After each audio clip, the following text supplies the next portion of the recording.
Beware of your inner victim. The thing about feeling like a victim is that it gives you a kind of false sense of empowerment. It gives you a bulletproof story and a kind of get out of jail free card for the ego. Now, let's be clear. Millions and millions of people are victimized in various ways every day, every month, every year. I am not saying that nobody's a victim. What I am saying is that there is an orientation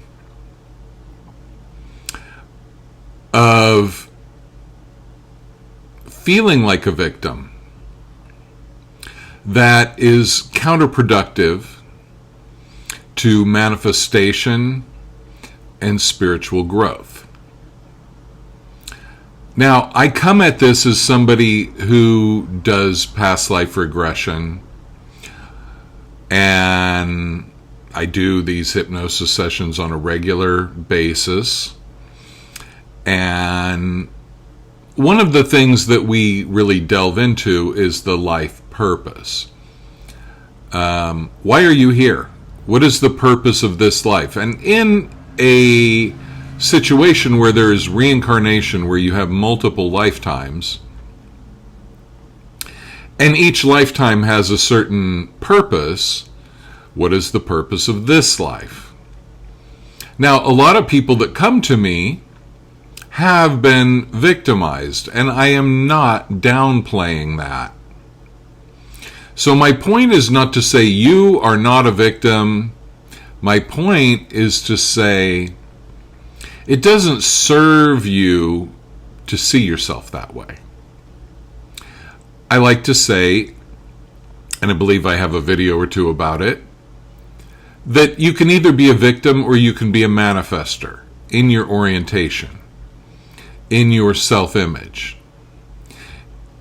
If you're a victim, it's kind of nice because nothing's your fault. But if you're a manifester, it's like everything's your fault. It's not about fault. It's about somehow you manifested it. And in terms of multiple lifetimes and your soul reincarnating as different people, we choose the family that we will incarnate into, and we choose some of the dramas and some of the limitations of that life. And if you're going to follow the logic of that model, and I'm not trying to get anybody to agree to that, but if you do, then you need to see that the obstacles and the traumas in your life are things that you might have manifested in order to gain certain learning, certain wisdoms. Can you pluralize wisdom? But anyway, so, for example, if you were born with some type of disability, I am not telling the disabled person, you chose that, so shut up, quit whining, quit being a victim. No. On the ego level, where there is no memory of making such a choice, it does no good to tell that person. That just becomes like a religion type of thing, a shaming. But the point is, let's say you were born with a disability, and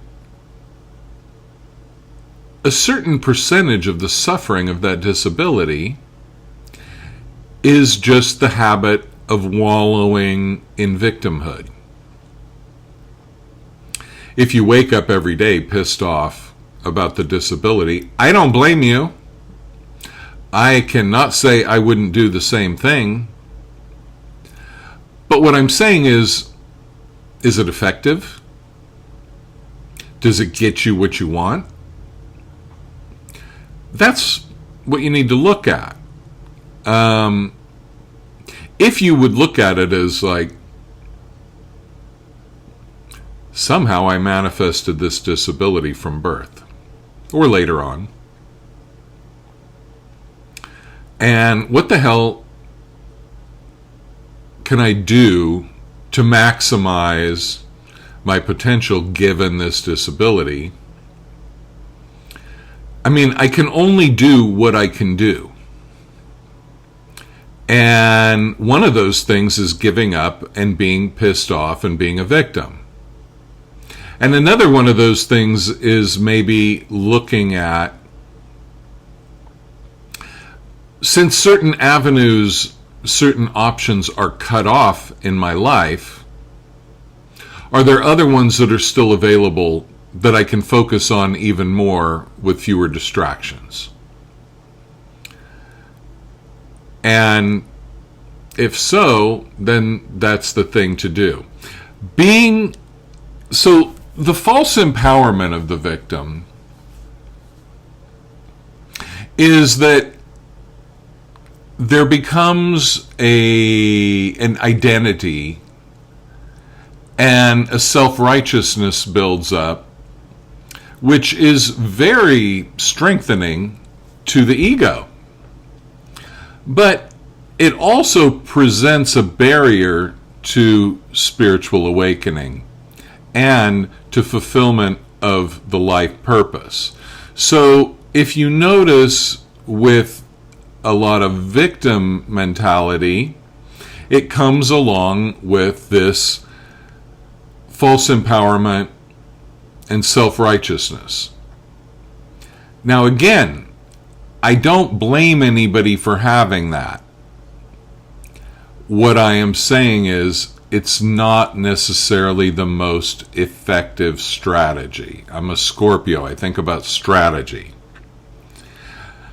Another similar thing is that there's kind of a false holiness, a martyr syndrome that can develop that also makes the ego kind of bulletproof.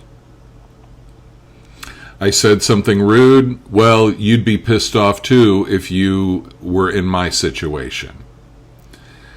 I'm acting like an asshole all day long. Well, so would you if you were in my situation. So shut up. And so you talk yourself into a certain identity where you never have to develop, and you're allowed to act in any way you please.